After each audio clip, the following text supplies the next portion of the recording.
very popular first pick, so we can expect that. I think from TT, though, getting rid of the Vi and Sejuani, very interesting, especially maybe saying that they are trying to cripple the Yone pairing. I just don't see milkyway as a very proficient Sejuani player. Yeah, really good on some aggressive playmakers that have really good fight power early as opposed to the hard CC. But hey, sometimes you're going to have to make a left turn, change gears a little bit if you want to see them on these super tanks. Obviously not going to be able to see it this game as Rumble gets locked in. I wonder if we'll see an early Galio. It feels like teams kind of shied away from that a little bit, but it's still good. Galio's definitely available if they want the flex, but I think the Ambessa is just too strong right now. The fact that it basically wins a majority of the matchups, it has a huge wake-up on 1 and 2 items and continues to be a very, very good scaling champion. I think it's perfectly fine. So what we need to see from both of these junglers now, for RNG, maybe they pair up a melee kind of Xin Sao or something like that. Oh, a champion that we didn't get to hit on, and I had just completely forgot about thanks to Sejuani, is Kalista, a champion that we still have very rarely been able to see already here in Split 2 placements. Yeah, we saw a Kalista get picked up, I think it was yesterday, and the Nico was taken away from that combo. So we'll see if that's what ThunderTalk want to opt into. It would very much lean them into heavy magic damage. We are going to see the Poppy come through here, and that Nico as well. Instant force here of the Nico. Just taking a look, we didn't get to see very many Nico games at all from SeTab, so going to be assuming this is going to be a jungle support flex. I like what TT are showing there. The Poppy gets a lot of value, and you're already getting a pretty robust team fight composition from ThunderTalk here with this Rumble, hopefully being able to leverage that into getting some early grubs. And now this double range bottom lane, RNG, while they have some scaling elements, I think, again, Mbess is very strong. With this Renata and Kalista, we're going to need to see JiaQi and Niket play aggressive, and I think taking away engage options from a player like Niket does play away from their strength. Yeah, it's been a hopes that he could be a top support in the LPL. He's going to have to get the job done on Renata this time around. Really like the dichotomy of these teams, AlkBattery. It feels like RNG, we have the power picks of Ambessa and Kalista going up against a team that's well crafted to deal with what RNG has put together, specifically in the Poppy and in the Nico. Back end of these drafts, though, we're looking at probably a big 80 carry focus from RNG. Maybe throw in a mid lane ban. Akali is still up and available, and while it can be slightly difficult against a Renata, I think an Akali to just get underneath some of what RNG already have would definitely help them and take away some of the strengths from a player like SeTab. Instead, trying to massage some of the early game woes and get rid of some of the strong laners in the Ash and the Misfortune. Yeah, it's going to be a little difficult for 1XN and potentially Feather, depending on where this Nico goes, to contend with this bot lane of Kalista Renata, because, you know, you're not going to get an 80 carry that has a ton of poke and really do what you want with a Nico and 80 carry. You know, Ezreal being gone, Ashe being gone, Varus being gone, as you mentioned. We'll see what the moves are. Okay, I got baited by hovers. I thought it was locked in for a second. I lost. Yeah, I can feel it. I can feel it. So we'll see what RNG are looking for. Probably going to be trying to pick up a mid lane, although this is pretty interesting, the fact that we haven't been able to see support counterpick. It's been, I think, the majority of our games here in Split 2 placements. So we're moving the Ambessa away into the mid lane here as there's an Ornn coming in for RNG. So prepping themselves with really strong team fight. Again, later into the game, this can be an insurance policy to kind of keep those members in with the Masterwork engage, but I think this is a pretty good amount of CC coming in from Royal Never Give Up. Yeah, it's going to be so hard for ThunderTalk to kind of wade through all the crap that RNG is going to throw at them. We're going to see the Rise get locked in. Should go over to SeTab.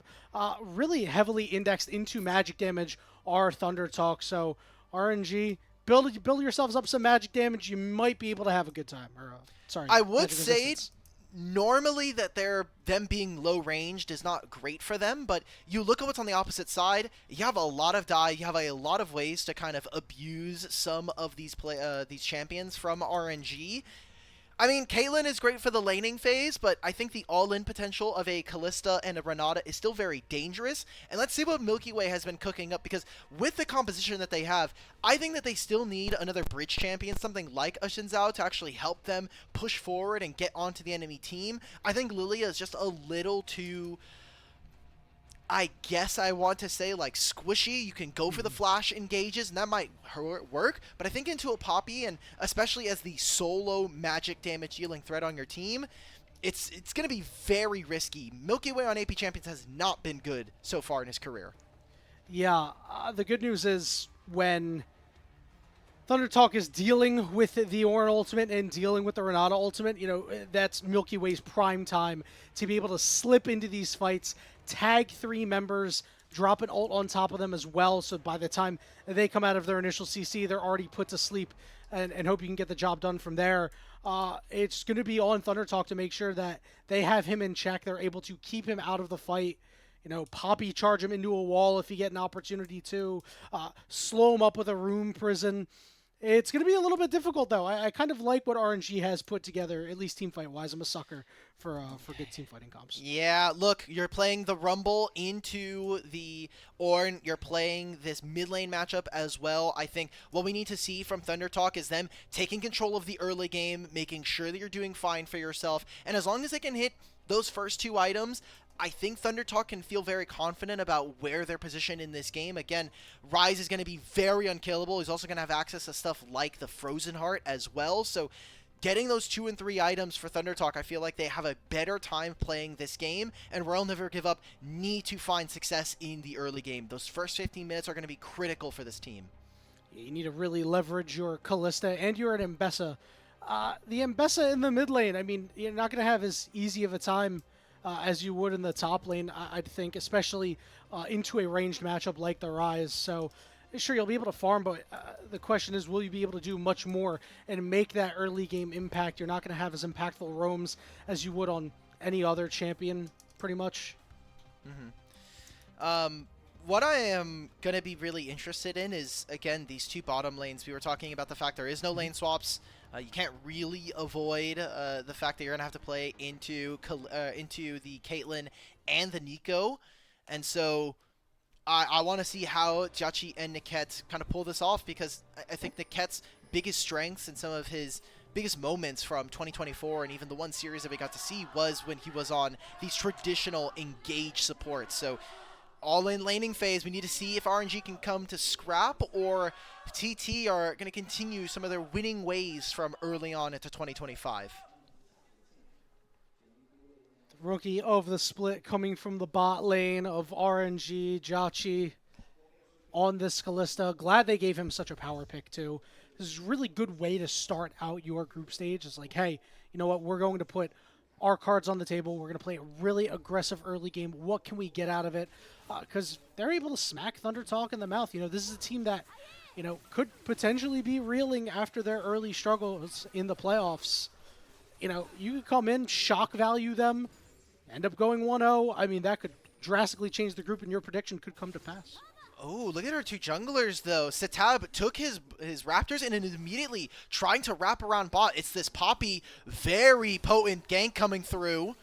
Okay, this is going to be a big problem for the bot lane of RNG. First blood goes to Beichuan. JiaQi just never uses his flash. Beichuan changes his out and says, look, we'll just get ourselves the first kill of the game. And he gets to go straight into his camps. I don't think Milky Way is at that much of a disadvantage or has found too many camps during the meantime. So he's going to hold a slight lead in the jungle, but opening themselves up and getting the summoner spells from Niket has to be feeling good for ThunderTalk. Already a plate 2.5 minutes in with this Caitlyn. Yeah, and JiaQi loses so much early, too. If you're able to shut down a Kalista, he walked in. He was on Fission! Nobody pinged it out. Nobody pinged him out. Did they just not look? I'm going to assume that there was just not enough communication coming in from the team. I think the fact that Niket uses his flash is also a pretty big mistake. It sucks to see, especially when we were talking about that they needed to come out swinging in this game. Still some opportunities to do so. Lane's obviously not quite over just with 1 kill. And we'll see what Beichuan is able to do now with this Poppy, as he still has a lot of lanes that he can gank. The fact that he has 2 lanes basically of priority from his bottom lane and his top lane, definitely going to be able to help him. And so I think on the opposite side, milkyway does have to be creative in how he's able to pick up CS and when he's able to find his moments. Yeah, honestly, it feels like a turbo clear into, hey, maybe we have an angle here, punish some over-aggression by these pushing lanes. But it feels like you might already be on the plan B track if you're RNG. And I don't know if the plan B track could get you there. Niket moving over to the mid lane. He's been so good at roaming over as SeTab is caught in a 3v1. He's going to flash over the wall. milkyway going to flash after him, and he'll pick up his first of the game. I'm surprised that Tangyuan feels so threatened there. You're playing Mbessa, who is a very dangerous champion, especially in the mid lane. The fact that a lot of the other champions usually in the mid lane don't have the same stats as her. Is Beichuan going to try to, like, flash behind? I mean, he doesn't have Hex Flash, so I think Tangyuan does have to be just a little bit careful. And the fact is that is very good for the mid lane matchup here in that SeTab just had recall, teleported back into the lane, and then dies there, even losing his flash. He does make the trade with him in Milky Way, but I think, again, you're trying to right the ship here for RNG, and we need to see, again, what early objectives are they prioritizing. They are leaving their bottom lane right now to recall, so kind of feels weird. Are they going to immediately try to swap? We're past the lane swap timer now, so yeah, they're going to do it now, okay? Yep, we're going to have Xiaoxu teleport into the bottom lane to catch that wave.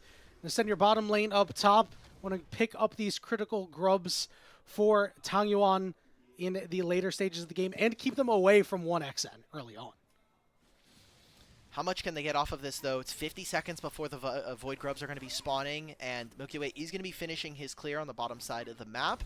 See the pings come out. TT have an idea as to where this Lilia is, considering where she started, but they don't know what order of camps that she took, right? It was those Raptors immediately into the Gromp and the blue buff to end on the top side of the map. So now he'll be pretty powerful going into this next fight. And TT, they've only just now utilized their bot lane to move in, but it's going to be the majority of vision going over to RNG. Gotta be very careful if you're ThunderTalk. Milky Way on the Faded Ashes spike that everybody likes to joke about. It has a lot of truth to it. Feather did a nice job getting good damage down onto JiaQi. He's trapped. Wait a minute. He could be dead. He's going to get bailed out, but he's going to bleed out. He will fall. Niket is going to be the next target. He's having trouble trying to get away. The root is there. Feather and 1xN playing great.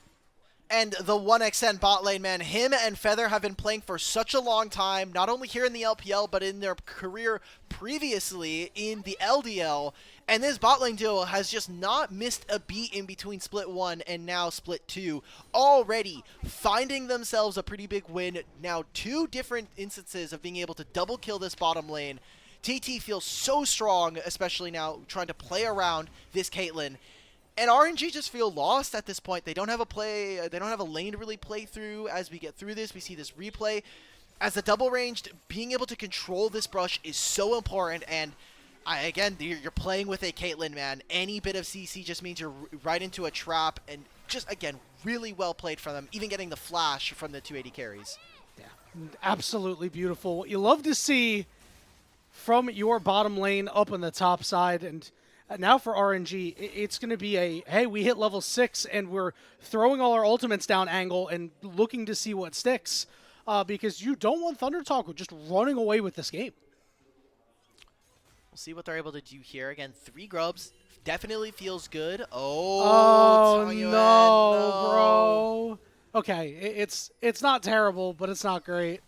Yeah, the ultimate missing there is you know, would have loved to have seen it, but he was already half HP, and you look at the state of the map, and maybe it was a blessing in disguise, because you already had Poppy in the area. Caitlyn was also, or sorry, Nico was making their way down. See if they try to make a play in mid. I think SeTab just has way too much HP at this point. He's turned it around. Not able to land the Swirl Seed as Milky Way looking to chase him down. Feather and Beichuan up on the top side. Flash forward as they want JiaQi dead again. And they may be able to find him. Is he going to be able to get bailed out? Does he have 1 second, to get here away? we go. The root is there. And Feather continues his onslaught on the bot lane of RNG. As SeTab gets out from mid, they're just getting as many plates as possible for this Caitlyn. So the plate in bottom lane still occurred. They got 3 plates here for their AD carry. And 1xN, already 8 minutes into this game, has a 1,000 gold lead over his opponent. He is almost half of his team's gold in general. And so now, let's see how TT are able to play around their star fledgling AD carry. And can he bring them to a Game 1 victory? My goodness, Alk, when we talked about the bot lanes are going to be much more impactful after the lane swap changes, I don't think either of us could have expected the absolute blistering start that ThunderTalk have put out here, especially into a bot lane that we hold in a good developmental regard on the side of RNG. Listen, they're taking their lumps here. They're going to learn today. Yeah, it's unfortunate because it's literally that first gank. If that first gank from Beichuan does not end in the way that it does, then he's really screwed, right? Because now you've taken a camp deficit, you've stopped your clear versus someone like the Lilia who's going to continue to get faster and faster at killing her camps. And the fact that they're able to grab that, they get an immediate advantage for their bottom lane. Now rolling into this, they can take whichever objective they want. They just need to move their bottom lane around the map and kind of move their weight in the same. So ThunderTalk already, again, we're seeing it supplying answers towards the top side of the map, but some parts of RNG are starting or trying to stop the play from happening. SeTab is going to be forced to flash away, but they're unable to bail out the top lane. The first turret will go over to ThunderTalk. 1xN going to be a big beneficiary of that gold. As you mentioned, a large portion of this gold lead right now, him and Feather. And a great job there. Even though SeTab does have to lose his flash, he really is just there to mark where JiaQi and Niket are, immediately marks them, says, hey, if you want to be able to go top side, I'm going to be able to follow you. So they try to make the turn. It's a summoner spell and trade, but that first turret is so important now. And they're just going to be able to immediately go mid, push, and then we still haven't had the first dragon. I wonder if TT are going to say, look, we already have 3. Let's try to get 4, 5, and 6, especially with really strong side laners in the Rumble and the Rise. Or if they just say, look, get the dragon. We already know that they can't try to fight us. As long as they have perfect information and they try to get vision as to where RNG are, I think it's very difficult for TT to make a wrong step in this moment. Yeah, the map is their oyster at this point. And grubs 4, 5, and 6, especially with the kind of damage that Feather has, he's got that early X-Tech alternator, means that 1xN will just have so much room to hit these turrets as the game progresses. It looks like that will be the call for ThunderTalk. Meanwhile, on the bottom side, milkyway will trade out that Hex-Tech Dragon for the first game. Okay, so they did have vision of this. They will be seeing that RNG are starting up the dragon. 6 grubs, very important though. I mean, they've already gotten rid of the first turret. I want to see how SeTab is going to be able to play the map here because he can very easily get push and then realm warp down towards the bottom lane. And 6 grubs, we're at 11 minutes and we have, what, like 8 plates gone already because I think 1 or 2 of them are already gone down bot lane. So they're trying to siege as much of these turrets as possible and they already have a completed item here for 1xN. ThunderTalk looking for the perfect early game of 15 plates. Not sure if they're going to be able to get them. Starting to run low on time for that, but I'm sure they're happy with what they've gotten so far. Cresting toward the 12-minute mark, and this early game menace known as Kalista has been absolutely shut down. A big boogeyman in 2025. It's caught a lot of bans, but when you're as blessed in the bot lane as ThunderTalk, they don't really give a damn. Exactly. They've completely cut out the win condition here for RNG. And so now we're here. I said I wanted to check in at 15 minutes. I think with where the game is at, I don't think we're going to get very many developments from this point, especially with no objective spawning until 4 minutes.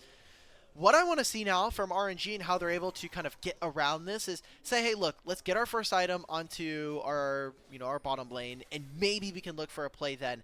Either way, if you're able to kind of pick up matchups or pick up some CS in the side lane, still pick up camps where you, Niket. Niket's flashing forward. He's going to get his ultimate off. He gets pulled back as well. They're going to go focus Beichuan here. He's able to die, and the red carpet gets rolled out by Hoya as he starts to chase him down. milkyway going in, trying to put 3 members to sleep. The question is there the follow-up? Tangyuan gets to 1xN, trying to deal with him. Feather gets rended and goes down. Hoya running away. ThunderTalk running scared. 1xN's got to stand tall, but he crumples under the pressure. Oh my god, wait a minute. Those are huge shutdowns now going over to RNG. A great turn from them. Xiaoxu was already in the bottom lane, so he moves on over. They get the ultimate, and now it's multiple summoner spells gone. That was looking risky. I had questions as to whether or not Niket was doing a little bit of some silent protesting in that fight, but it turns out into a really good situation for RNG. It starts off with him getting caught, but this flash here to find 1xN forces the cleanse, and now this ultimate just completely splits open the fight. Nobody from TT is really in a great position, and we're also just not seeing Feather use the ultimate. He was one of the supports that I think we had some really high hopes for coming out of Split 1, but here in this first game, he's had some good moments, but right here, this ultimate just goes nowhere and gives over the fight to RNG. Yeah, it was a really difficult fight for him. I mean, Beichuan actually helped Niket out a little bit, and when his ultimate came through, forced Feather really far off to the side, and probably thought that he lost his opportunity for a big ultimate. ThunderTalk, never the ones to not dust themselves off. They're going to go and crunch this bottom lane outer tier 1. So they'll lose out on the plates, but that just means that the turret becomes that much easier to take down, and with 6 grubs, they take another turret. I think the fact that RNG have been able to keep their mid-tier 1 is a boon for them, as it does mean that it is a little bit harder, but it also means it is a lot easier for TT to make a play around this mid-tier 1 if they're able to control vision around this objective. XN gets tagged. Here comes the call. The Forge God coming through. It's going to knock up 3, and they manage to find 1xN. He's getting low. Will he be able to survive? No, but JiaQi dies on the backside, and here comes Tangyuan to the back line on top of Hoya, on top of Feather. Xiaoxu running them down as well. Hoya gives his life to try to save his support, but no can do as he gets knocked up, and it's another kill for milkyway. RNG fighting back. They said the early game was horrendous, but hey, this mid-game is looking good right now. TT are giving them openings to play in what was a game that should have been really clean and really easy for ThunderTalk to play. RNG have bit back here and now are finding more and more gold for specifically this top side. Tangyuan and Milky Way are getting gold into their back pocket, and this Lilia is starting to take off. Yeah, they are disrupting these fights, Alk, and coming up huge. Take a look at this replay. Xiaoxu, good timing on his ultimate. He says, you know what, why not now?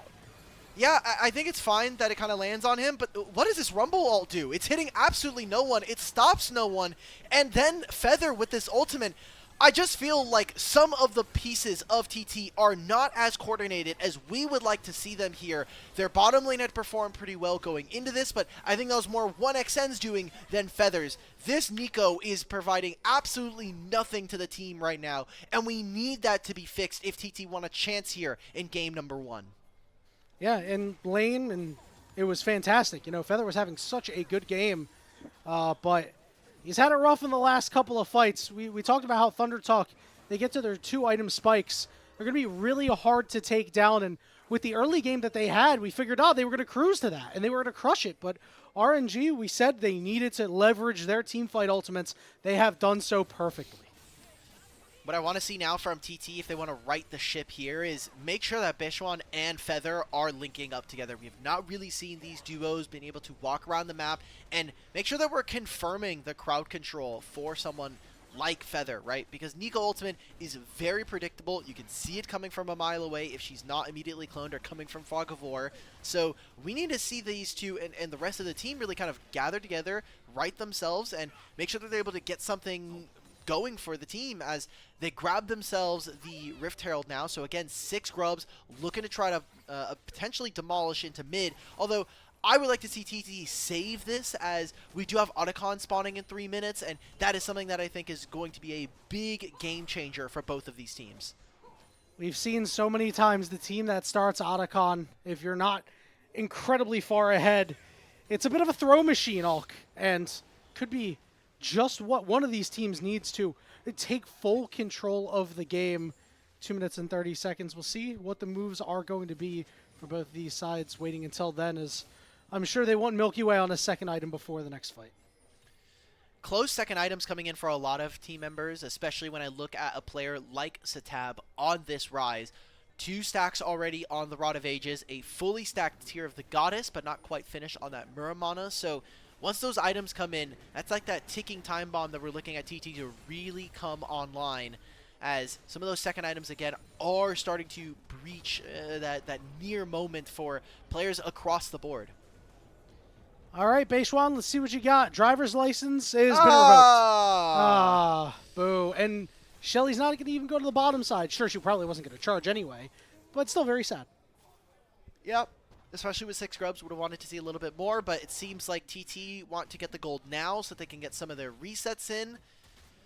But again, that mid-tier one, we talked about it a little bit earlier about the fact that it is providing RNG with a little bit of safety so that they can use the mid lane wave to walk into their bot side river and start to put down vision. But now with that gone, let's see if TT can continue to be aggressors, because despite the last 2 team fights going the way of RNG, TT still have a gold advantage. This Caitlyn is still really far ahead, and if they're able to kind of, you know, mend the ship, mend some of the wrongs that they've already had here, I think they still have a really strong front to back here with this Poppy and with this Nico. Yeah, we're going to have to see Xiaoxu and Tangyuan really disrupt 1xN. Both of them on their 2 items. 1xN going to have a hard time taking down this Ornn at this point, and I don't know if we'll be able to survive the Mbessa. So as long as you're able to get to the back line, you'll be in good shape if you're RNG, feeling much better about the game now than they were just 7 minutes ago. On paper, this should be a great game for Mbessa to play outside of the Poppy, but so far what we've seen from Tangyuan is he hasn't been landing a lot of those public executions. That is a big game changer for the team. Niket immediately has to use the Mikhails, so that is not going to be available for this upcoming Otacon fight in 15 seconds. Big things that I'm kind of looking at right now. Xiaoxu on this Ornn, already level 13, so getting closer to those Masterwork upgrades, going to be able to give those out to the rest of his team. And Hoya, despite being on the side lane, is actually down 30 to the Ornn. So not what we want to see and not what we're expecting from a carry top. But, I mean, hey, that's kind of like the bread and butter of someone like Hoya. He's really been good on less resource-intensive champions. Yeah, he's just got to straighten up those equalizers. You know, he had that one that was pretty okay in the fight near the dragon, but you know, the last one, you know, we don't talk about that. You know, we had one okay one bad one. He equalized them. Okay. So RNG immediately going in towards the top side of the map. We're seeing milkyway and Tangyuan take their resets now. You're going to come back out onto the map. There are 2 objectives to be played for within the next minute here, as not only is Otacon available, but you do have this dragon. And I think this is the more important one for me, especially because it is a voracious Otacon. It is just going to be that revive passive for the next 2.5 minutes. But after that is gone, you are potentially looking at Soul Point being the case for RNG. So I want to see them put their vision towards this bottom side, start to reinforce, and I think that starts with them coming through the mid lane, clearing this out, and moving as a squad. RNG moving as a squad through the top side right now. We'll see if they elect to go for vision on the bottom side. We'll see if ThunderTalk maybe says, hey, we'll let RNG have an Otacon if they want it. We'll go and take the dragon away. As RNG is just kind of clearing out their camps right now is Milky Way. Really need to see him get down to one of these objectives soon.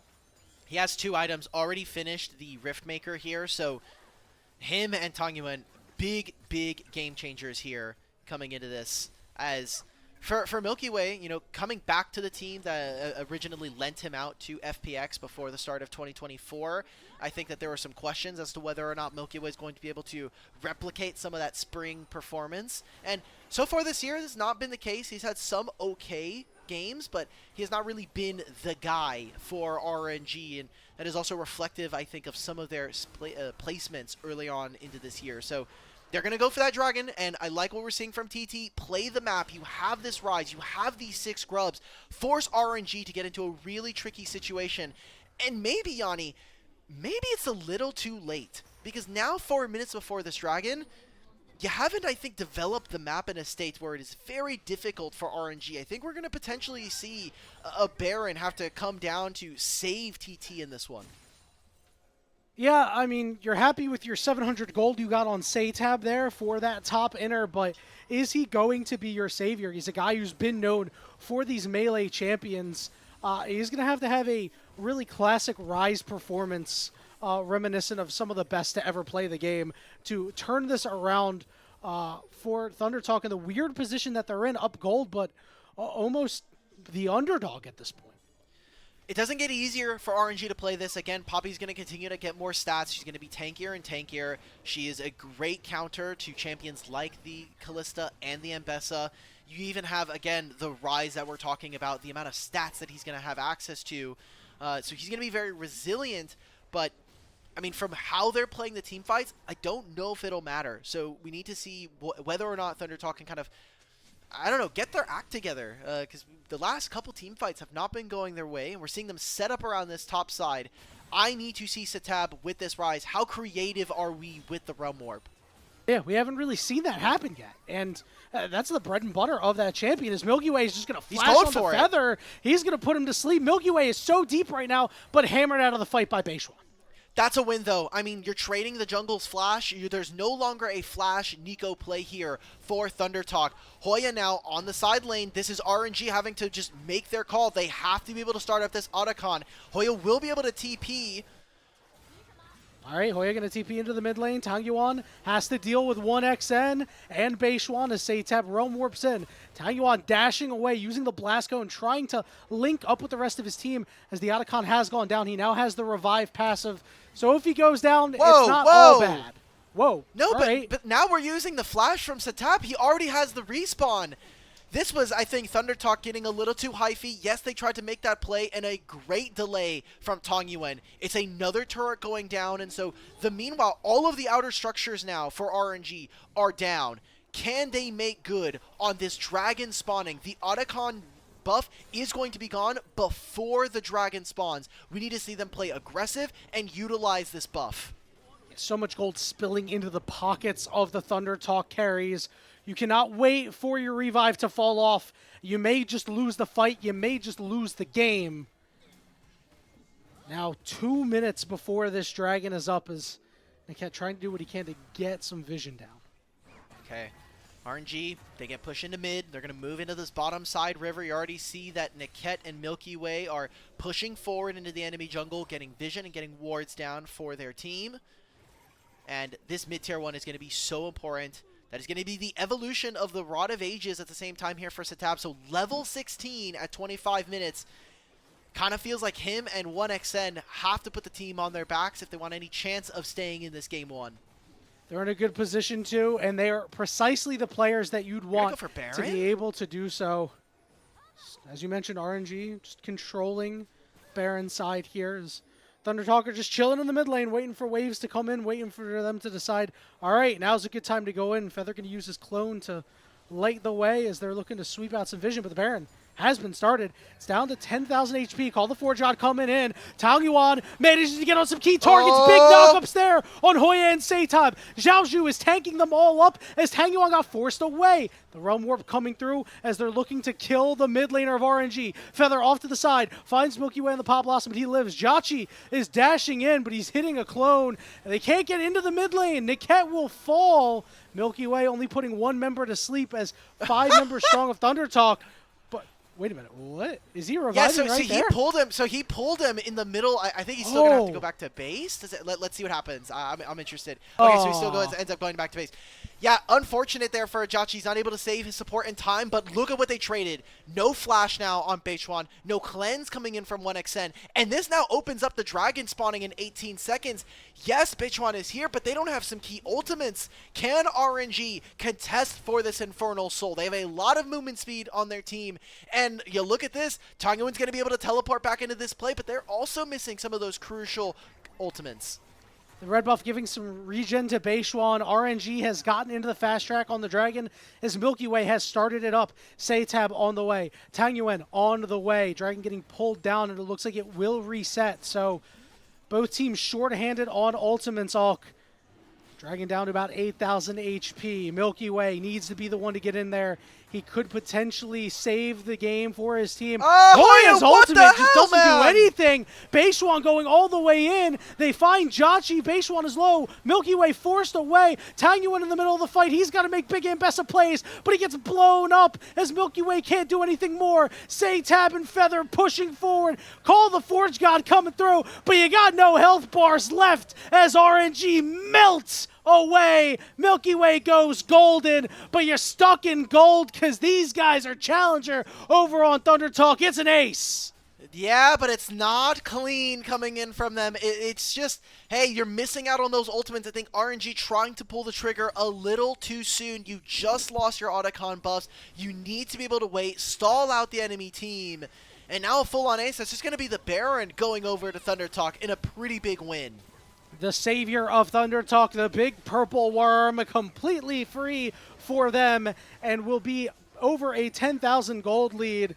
Let's take a look at the Otacon fight that happened here with the Otacon All right, buffs. first of all, the Ornn ultimate, no. that hurts. I think Niket, while he is doing a fine job of being able to track where Beichuan is, the damage dealers are just not in a good spot here for the side of Royal Never Give Up. And, hey, while this part of the fight is split, I think that the fact that this dragon play is just so sloppy. It starts with this Rumble ultimate thinking, okay, well, now there's another ult missing. But, again, Poppy, too damn tanky with a steadfast presence at this moment, and a lot of the damage dealers are just not here. Kalista went down early into this fight, and the ultimates from TT come up just that much sooner. Yeah, you mentioned that Beichuan was going to be damn near unkillable. If he's the first one to go in, RNG are going to dump all their damage on him, and if you ain't able to kill him, the fight is not going to go well for you. SeTab picks up his triple and is now looking mighty fine on this rise. Well, Baron, and with 6 grubs, you have to imagine the base defense is going to have to be legendary from RNG if they want to stay in this first game of the placement stage here in LPL. But this was about what we could have expected, I think, coming into this matchup. TT, they had some really good games from Split 1, and while I think some of the jitters of playing on stage are starting to catch up with them here in the first game, RNG just do not look equipped in this game to actually play. The bottom lane win condition never got off to a good start, and then we saw that the mid and jungle, so far Tangyuan has had a really rough game 1 to start. Yeah, their composition's so good in these skirmishes with their big ultimates, but when you're down that far that early, it makes it that much harder. ThunderTalk is that much stronger. You need to overcome this deficit so in later fights you're not ahead anymore. You're more on even footing.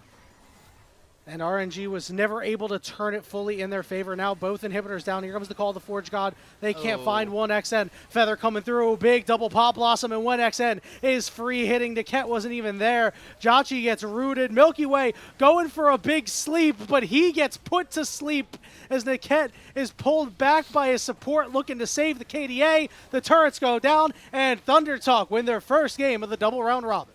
They make it look easy as well. They smash through the bottom lane. They had some pretty worrisome middle of the game fights, but thankfully for them, they were able to pull it together around that Baron, around the Dragon. Good job from ThunderTalk, but some worrying trends for this group. Yeah, it wasn't perfect. It wasn't clean. And for a team that had such high expectations after the end of the Split 1 regular season, you know, you want them to be a little bit sharper. You lost to a JDG team that had a pretty good finish. You lost to a BLG team that people thought, well, where they weren't perfect, they were getting on form. You need to be better than what you showed here in order to be a serious contender in the LPL in Split 2. This does feel like the group of really anybody can take second place here, as with RNG, ThunderTalk, Ultra Prime, maybe not the Ultra Prime one. I'm thinking about it a little bit more, but maybe there's some hope. I just want the Ultra Prime social media guy to stop being sad posting on the timeline. It's I don't want to see it. It makes me sad, and they seem pretty funny from what I've been able to gather. But yeah. Focusing back in, RNG, I don't know what happened this game, man. Like, Xiaoxu did not really find any success at all on the Ornn. This bottom lane got completely smashed. Less, I think, so about their mechanics and more so, again, the creativity of that level 1 opener with the Poppy after the first clear, or first camp. But I don't know, man. Just it just felt like no one on RNG was really kind of coordinated and leading the team. Yeah, they had a lot of consistency issues because, you know, Xiaoxu had a couple of good Ornn ults, but then you saw the last couple of fights. I mean, that fight near the Baron, you've got a great double knock-up with your charge, but if you're missing your Ornn ultimate, you're going to have a bad time. Tangyuan as well had some pretty good Ambessa fights earlier on where he's being a big disruptor, forcing 1xN away. I harken back to the Dragon fight where Feather really couldn't get in there, where he sequestered them off to Tangyuan. But then later in fights, he's in a 1v4 scenario, and he's not a stupid Fede Ambessa, and he's not going to be able to rip them apart. Yeah, he also just missed way too many public executions, unfortunately. Yeah. That makes it quite a bit much more difficult to actually play and execute for this Ambessa. So it sucks. I really am hoping that RNG are able to bounce back. They do have another game in... they are playing the third game and the last game of the day. So hopefully with a little bit of a break, they can kind of recalibrate and retool what exactly was working for them, because I think we got to see some glimpses of what of the great spots, especially JiaQi and Niket. These two individually, I think, were able to perform in small areas of the game, but just the rest of the team was not really all coordinated. We never got to see a proper team fight for them, and I think that unfortunately that level 1 really stalled out the game and made it very difficult for this Kalista Renata to do anything. Yeah, and credit to Niket, that mid roam.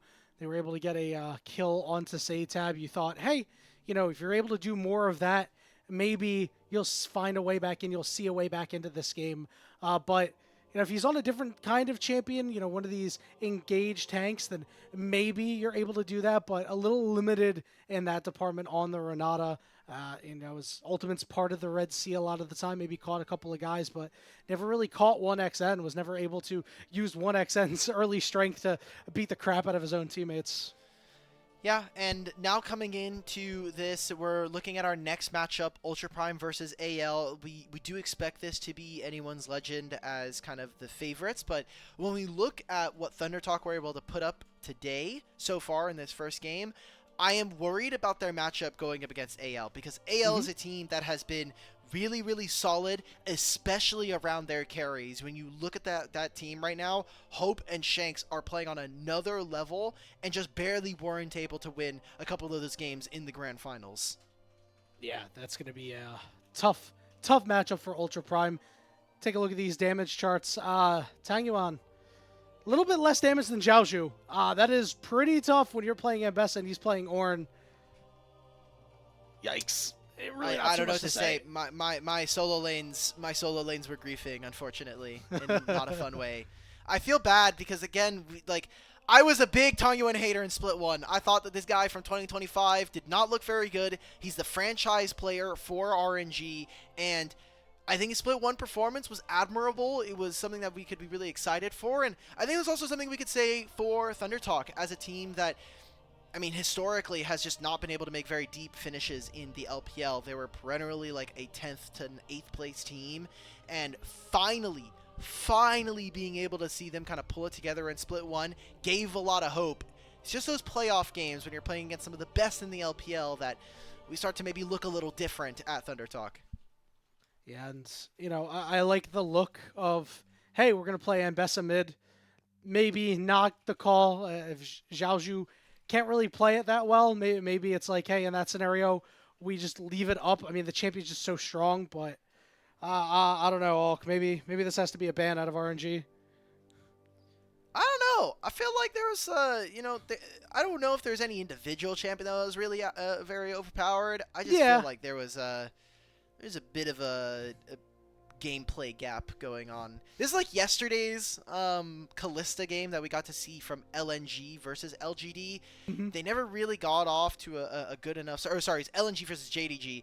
The bot lane never really kind of took off. They actually were losing against Pays, and then it kind of just fell over the rest of LNG. But that is kind of the story of all of their games, unfortunately, right now. So, often the story... We got to be thinking about Pog here. Who's our player of the game? Yeah. I think it's Beichuan. Beichuan made that entire early game happen. He was really, really consistent, I think, in team fights. He knew mostly what his job had to be. And some of these fights, again, like his support, like the Feather ultimate there just doesn't really land onto very many people. I don't think this Nico did very much, but I don't think you had to with the team composition that you had in front of you.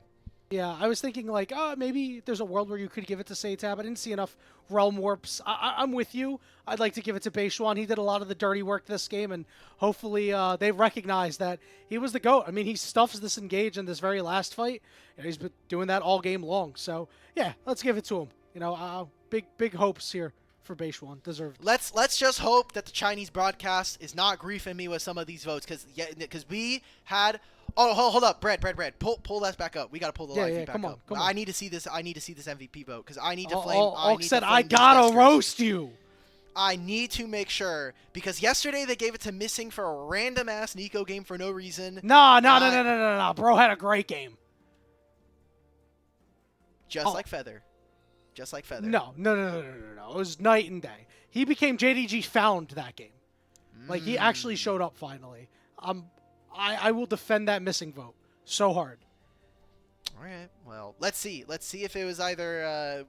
honestly, I wouldn't be surprised if it was given to 1xN for how solid he played most of the game. I think that some of the moments looked pretty weak, but... yeah, I think, again, looking forward, I was talking about a little bit before, if ThunderTalk are going to be able to push AL, it's going to come off the back of their bottom lane being able to kind of surprise Beichuan being a better jungler than Tarzan, which is not something we thought would be saying coming into this year. But for RNG, they really kind of got to get things together, and it is Beichuan. Okay. Respect. There we go. They are ball knowers.